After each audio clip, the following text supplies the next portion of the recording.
আসসালামু আলাইকুম। প্রায় ১ থেকে ১.৫ বছর পর আমি একটা ছোট্ট একটা ভিডিও নিয়ে চলে আসলাম। আমার বেবি হওয়ার পর এই ১ম আমার ভিডিও। তো এখানে আমি আমার বেবিটার জন্য হোমমেড সেরেলাক তৈরি করব। এর জন্য কি কি উপকরণ নিয়েছি তা দেখাবো। তো আশা করি সবাই যে যেখানে আছেন ভালো আছেন আল্লাহর রহমতে। তো এখানে আমি নিয়েছি কিশমিশ, খুরমা খেজুর, যব, সাগুদানা, এলাচ, কাঠবাদাম, কাজু বাদাম, চীনাবাদাম, আখরোট আর মুগ ডাল, বুটের ডাল, পোলাও চাল, গম, সিদ্ধ চাল। তো এগুলো আমি প্রথমে ভালো করে ধুয়ে নিয়ে রোদে শুকিয়েছি।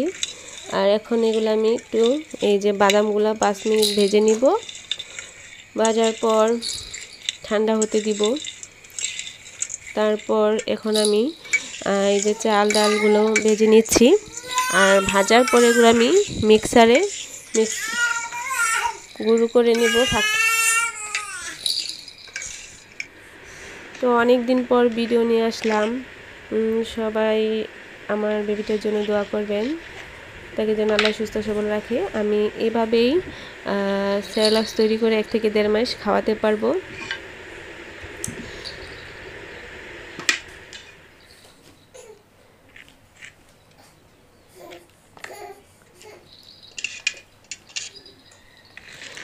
মিক্সার করার পর আমি এগুলো আবার একটু ঠান্ডা করে নিয়েছি ১০ মিনিট।